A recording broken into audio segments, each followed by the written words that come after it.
कि 0.49 gram of H2SO4 is dissolved in 100 ml of solution, is dissolved in 100 ml of solution.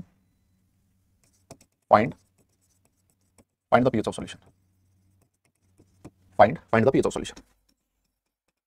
करिए देखिए, yes करिए जनाब. Find the pH of solution. Find the pH of solution. Sir H2SO4 है, H2SO4 एक strong acid है. सारी दुनिया जानती है कि H2SO4 का जो मॉलिक्यूलर वेट होता है वो कितना होता है सर, वो होता है 98 ग्राम पर मोल. अगर मैं आपसे पूछूं मोल्स ऑफ H2SO4 कितने होंगे तो आप बोलोगे साहब गिवन मास अपन मोलर मास. भाई नॉर्मलिटी निकालनी है तो मोल निकालने पड़ेंगे, और हमारे पास मास कितना है 49 × 10⁻² ग्राम, और मोलर मास होता है 98 सॉरी. तो ये हो गया 1/2.5, तो ये हो गया सर 5 × 10⁻³ सर. ये आगे मोल्स किसके H2SO4 के. लेकिन सर अगर आपसे कोई पूछे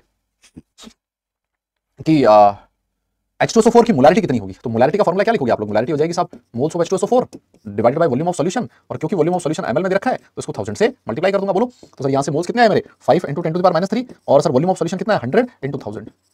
तो सर ये 2 0 से 2 0 उड़ गया और ये आ गया सर मोलैरिटी आ गई 5 × 10⁻². This is the molarity.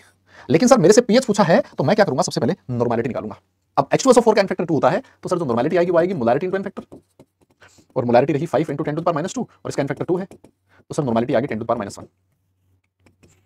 और एसिड के केस में नॉर्मलिटी का क्या मतलब है, नॉर्मलिटी का मतलब है सर H+ की कंसंट्रेशन, और अगर ये H+ की कंसंट्रेशन है तो बताइए पीएच कितना हो जाएगा 1 हो जाएगा. सर दादा क्या आपको मेरी बात समझ में आ रही है क्या.